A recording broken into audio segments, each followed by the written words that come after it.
आज एक बोले प्रेस कॉन्फ्रेंस करते हैं, क्या कहेंगे? आज प्रेस कॉन्फ्रेंस करने का मूल कारण है कि बहुत वर्षों के इंतजार के बाद झारखंड सरकार के द्वारा नगर पालिका का निर्वाचन का तिथि घोषित हुआ और विगत 26 वर्षों से सार्वजनिक जीवन जिया था और मेरा मूल ही सार्वजनिक जीवन था और मैं राजनीति में भी रहा विगत 13 सालों से, खूब मेहनत किया और सबका अधिकार होता है कि जब आप किसी क्षेत्र को चयन करते हैं तो उसके सर्वोच्च पर जाने का अधिकार होता है। अगर हम डॉक्टरी मेडिकल पढ़ें तो अगर हम सदर अस्पताल में हैं तो अगर सेंटीमीटा का मौका मिलता तो सेंटीमीटा में जा सकते हैं, अगर ऑक्सफोर्ड में जा सकते हैं।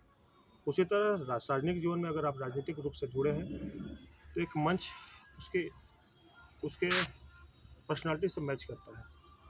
तो मेरा वार्ड आरक्षित है, मैं यहाँ वार्ड का चुनाव नहीं लड़ सकता था। हम माननीय मंत्री श्री मिथिलेश कुमार ठाकुर जी के एक साधारण सेवक थे, तो एज ए MLA कैंडिडेट के रूप में उनके साथ ईमानदारी से रहा। तो मेरा जो कार्य क्षेत्र नगर पालिका क्षेत्र था, तो विगत 18 वर्षों से हम सार्वजनिक जीवन में इस क्षेत्र में राजनीतिक रूप में आए, तो एक आशा उम्मीद जनता का प्यार और अपने कर्म के आधार पर मुझे लगा या हमारे अपने लोगों को लगा था कि आप इस रूप में आ चुके हैं कि आप इस चुनाव में जो विगत 8 वर्षों से पेंडिंग था, आप चुनाव लड़ सकते हैं। और एक अपेक्षा भी रहता है पॉलिटिशियन को कि हम किसी भी संवैधानिक पोस्ट का जिसका अर्हता हम प्राप्त करते हैं उस पर हम जा सकें। तो पद पर कोई भी आ सकता था। तो पहले महिला थी, तो महिला का चुनाव में पक्ष में नहीं था कि मेरी पत्नी चुनाव लड़ी, इसलिए मैं उसके पक्ष में नहीं था। शालीनता से अपने पार्टी का कार्य करता था। झारखंड सरकार के द्वारा तय किया गया कि भाई गढ़वा नगर पालिका में पुरुष भी चुनाव लड़ सकते हैं, तो उस अर्हता में बाकी कैंडिडेट जो भी है उसमें कहीं से हम कम नहीं थे। समीकरण धन बल से ऊपर हम सेवा किए थे, तो मेरा भी एक उम्मीद था कि चुनाव हम लड़े। जोर शोर से हमने प्रयास भी किया, दलीय नहीं था और उम्मीद जगा हुआ था कि भाई मेरे ही पार्टी क्षेत्र में मेरे लिए जो सोचे होंगे मेरे साथ रहेंगे, मेरे पार्टी के कार्यकर्ता किसी और को सोचेंगे उसके साथ होंगे। तो उनके लिए भी कोई बंधन नहीं था। जैसे आज बीजेपी के द्वारा 2 कैंडिडेट का नामांकन हुआ, अलगनाथ पांडे जी का और कंचन जायसवाल जी का। तो कुछ बीजेपी अलगनाथ पांडे जी के साथ गए, कुछ बीजेपी कंचन जायसवाल के साथ गए। तो एक बंधन मुक्त चुनाव हुआ। पार्टी दलीय भले घोषणा किया लेकिन स्वतंत्र सबको छोड़ा। आज झारखंड मुक्ति मोर्चा के बैनर तले 5 प्रत्याशियों भी ने अपना नामांकन के लिए उम्मीद जताया था। पार्टी ने सर्वसम्मति से निवर्तमान अध्यक्ष पति को नामित किया और यह घोषित किया कि इनका जो उम्मीदवारी है पार्टी के द्वारा है। अब मेरे पास ऑप्शन था कि मैं चुनाव लड़ूं, पार्टी के हित में देखते हुए। अहित देखेंगे तो पार्टी में चुनाव लड़ना होगा, और हित देखता हूँ तो हमें जो कर्मठ कार्यकर्ता 13 साल का हो, जो मेरे माथे पर लिखा हुआ कि झारखंड मुक्ति मोर्चा ओरिजिनल कार्यकर्ताओं की सूची में टॉप 5 में मैं भी हूँ, ईमानदारी में, रैंक में नहीं। तो मुझे लगा कि मुझे निर्णय लेना पड़ेगा, लेकिन मैं इतना दूर चला गया था कि मैं आज नगर पालिका का टोटल जो भी क्राइटेरिया होता है, जो भी फुलफिल नियम था उसको पूरा किया था और टोटल मैंने कंप्लीट किया था। पहले से घोषित था कि 4 तारीख तक हम नामांकन करेंगे, लेकिन बात पार्टी के हित में हुई तो मुझे विगत मेरा चेहरा भी आपको बता रहा होगा कि मैं द्वंद्व में पड़ा था कि अब मैं क्या करूँ। एक अभिमन्यु की तरह मैं चक्रव्यूह में फंसा था कि अगर स्वार्थ देखता हूँ तो पार्टी हित में फैसला नहीं लेता हूँ, और अपना हित देखता हूँ तो जो स्थिति बनाया गया उसमें हम मेरे साथ कोई खड़ा होने लायक नहीं बचा। लेकिन मैं आज फैसला लिया कि पार्टी के हित को देख रहा हूँ, तो मैं आज अपना नामांकन नहीं भरने का फैसला किया। लेकिन मेरे साथ समस्या हो गया कि पार्टी ने जिस व्यक्ति को नामित किया है वह मेरे हिसाब से और मेरे जो भी हमारे शुभचिंतक रहे हैं उनको उस ग्राफ में नहीं देख पा रहा कि हम उनको समर्थन दे सकें। तो आज आपको बुलाने के पीछे मकसद है, मेरे लिए बहुत बड़ा पल है कि मैं निर्णय जो ले रहा हूँ मेरे जीवन में कितना असर पड़ेगा मैं नहीं जानता हूँ, लेकिन मैं पार्टी के साथ जब भी रहा, संघर्ष के दौरान भी, सत्ता के दौरान भी, आज भी संघर्ष के दौरान भी, मैं किसी गैर दल के किसी भी पक्ष बड़े नेताओं से या छोटे नेताओं से कार्यकर्ताओं से निजी संबंध नहीं बनाया जिसमें पार्टी को अहित हो। मैं आज भी उसी स्टैंड पर हूँ कि पार्टी के हित के लिए मैं किसी विपक्षी दलों से न हाथ मिला रहा हूँ, न समर्थन मांग रहा हूँ। मैं आज पार्टी हित में अपना नामांकन वापस कर रहा हूँ, इस उम्मीद से कि पार्टी ने जिस प्रत्याशी को चुना है, जनता अगर उनको अपने मापदंड में उपयुक्त समझती हो कि उन्हें समर्थन दें। लेकिन मैं पार्टी हित में अपना नामांकन वापस ले रहा हूँ, लेकिन इस उम्मीद से कि पार्टी के सोच के हिसाब से हम काम किए हैं, लेकिन उम्मीदवार मेरे सोच के नहीं हैं और अपने समर्थकों के साथ मैं आज अपना नामांकन वापस लेते हुए अपने पार्टी के द्वारा उम्मीदवार जो है उनका समर्थन नहीं करते हुए अपने नामांकन को वापस ले रहा हूँ। और जनता से अपील करूँगा कि आप मेरे पार्टी के साथ रहिएगा। अब मेरे माननीय मंत्री श्री मिथिलेश कुमार ठाकुर जी के द्वारा जो विकास कार्य किए गए हैं और विधानसभा के बाद जो विकास रुके हुए, उम्मीद है कि आप सब अपना निर्णय लेंगे और मैं पार्टी की तरफ से क्षमा मांगूंगा। मैं आपके साथ हूं, लेकिन कैंडिडेट के साथ नहीं हूं। बहुत बहुत धन्यवाद। तो क्या करेंगे आप? पार्टी में भीतरघात करेंगे? साइलेंट रहेंगे। भीतरघात क्यों करेंगे? भीतरघात करना था तो 2013 में भी कर लेता, 2019 में कर लेता। समर्थन के प्रत्याशी को समर्थन नहीं कर रहे? नहीं, हम समर्थन और माना जाएगा कि पार्टी के बहुत सारे कार्यक्रम चुनाव के दौरान रुके होंगे। जिला कमेटी का जो निर्णय होगा, पार्टी का जो भी इसके अलावा जो काम होगा, जिला संगठन हमको बोलेंगे कि जाओ मेराल जाके काम करो, डंडा जाके काम करो, हम मैं करूँगा। क्यों नामांकन वापस क्यों ले? नामांकन इसलिए ले रहा कि मुझे लगता है कि मेरे नामांकन से मेरे पार्टी को शायद अहित हो या पार्टी का इच्छा न हो कि मैं पार्टी के विरुद्ध जाऊं, चूँकि मैं पार्टी का बहुत ही कर्मठ और ईमानदार कार्यकर्ता था और जीवन में कभी धोखा नहीं दिया हूं। और एक छोटे से पद के लिए मैं नहीं चाहता हूं कि मैं अपने पार्टी का एक भी वोट मुझे मिलता है तो मुझे लगता है कि हो सकता है वोट से हमारा पार्टी को अहित हो। तो मैं पार्टी के साथ हूँ, आजीवन हूँ और जीवन भर पार्टी के साथ रहने के लिए सोच रहा हूँ। लेकिन कैंडिडेट के नाम पर मैं फिलहाल 23 दिन के लिए अपने आप को जिला संगठन को सुपुर्द कर रहा हूं। किसी के दबाव में आप? हम स्वतंत्र हैं और पार्टी में मैं कोई प्रोटोकॉल में पदाधिकारी नहीं हूँ।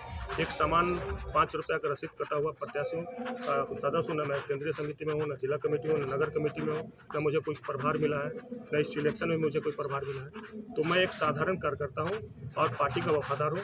तो मुझे दबाव देने के लिए इसलिए नहीं कि मैं पार्टी प्रोटोकॉल के पदाधिकारी में रहता तो मुझे पद छोड़ना पड़ता। पार्टी नेतृत्व से आदेश है कार्यकर्ताओं को कि पार्टी के जो प्रत्याशी हैं उनको समर्थन करना, उनको वोट करना। तो क्या आप वोट भी करेंगे, अपने परिवार के लोग से वोट भी दिलवाएंगे या फिर केवल साइलेंट रहेंगे?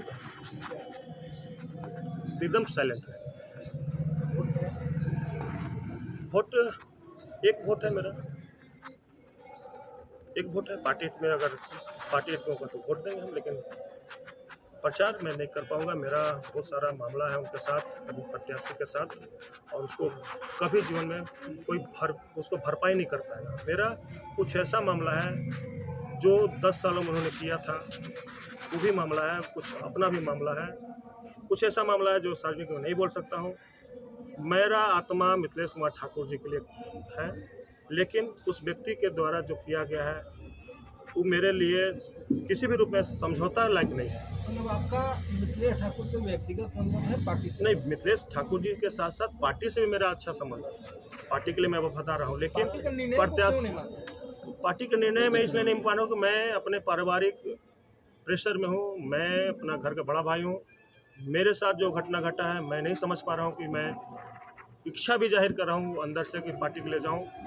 मैंने अपने आला कमान को, पार्टी के वरीय पदाधिकारियों को मैंने सूचना दिया कि मेरे साथ क्या समस्या है, जिसके कारण मेरा अपना अंतरात्मा नहीं बोल रहा है कि उस व्यक्ति के साथ मैं बगल में खड़ा हूँ। हाँ, लेकिन एक बात मैं ज़रूर बोलूँगा, जब माननीय मंत्री श्री मिथिलेश कुमार ठाकुर जी का 2024 का चुनाव था, शहर में यह द्वंद्व चला था कि दोनों एक ही पार्टी में हैं, दोनों अगर एक साथ नहीं होंगे तो पार्टी नुकसान होगा।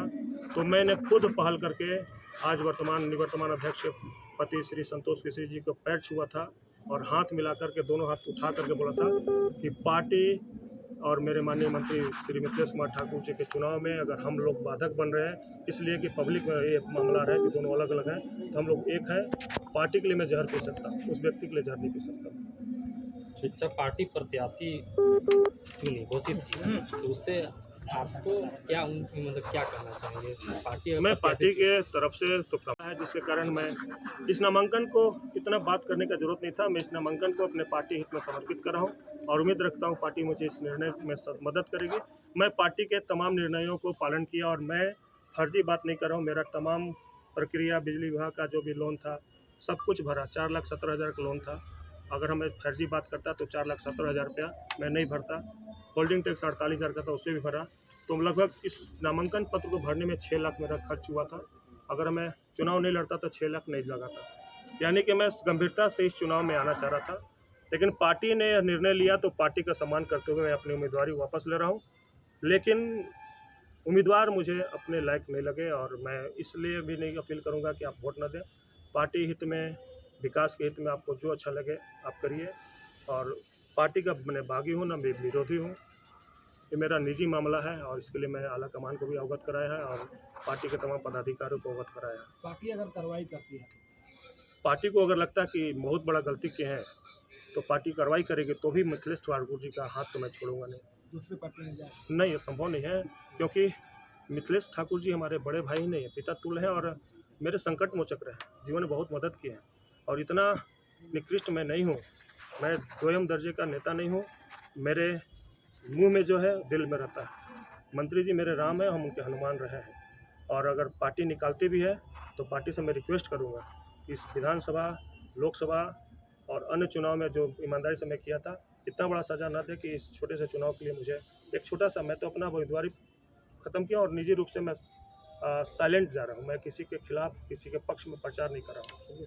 फिर भी पार्टी अगर निष्कासित करेगी तो हम माननीय मंत्री के साधारण वोटर के रूप में जो क्षमता होगा हम देंगे। बाकी कोई पॉलिटिक्स नहीं है। भैया भी मेरे जानते हैं कि मैं भावनात्मकवादी हूँ। ये दोनों इसलिए बैठे हैं कि इस दौरान मुझे प्रस्ताव का समर्थक चाहिए था। इसमें नाम भी लिखा हुआ है।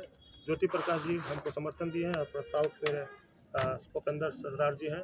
तो ये दोनों को भी बैठाने के पीछे मकसद है। ये दोनों मेरे प्रस्ताव के समर्थक हैं। तो पार्टी के खिलाफ मैं नहीं जा रहा हूँ। मैं अपना कैंडिडेट के खिलाफ हूँ और मैं मानता हूँ कि मैं गलत कर रहा हूँ पार्टी के लेवल में, लेकिन अपने परिवार के पक्ष को देखते हुए मुझे लगता है कि मुझे यह निर्णय लेने में अब परेशानी नहीं होना चाहिए। और पार्टी से भी माफ़ी मांगता हूँ कि मेरे निर्णय को अगर क्षम माफ़ करने लायक हो तो माफ़ कर दीजिएगा। मेरा कोई पॉलिटिक्स नहीं है। मेरा अपने परिवार के लिए मैं यह निर्णय लिया हूँ। इसमें मैं किसी वोट को प्रभावित नहीं करूँगा, मैं किसी के पक्ष में नहीं रहूँगा।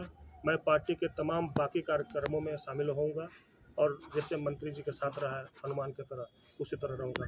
क्या पहले जैसा विश्वास चल रहा है? हमने जो काम किया है वो काम उनको छोड़ दीजिए।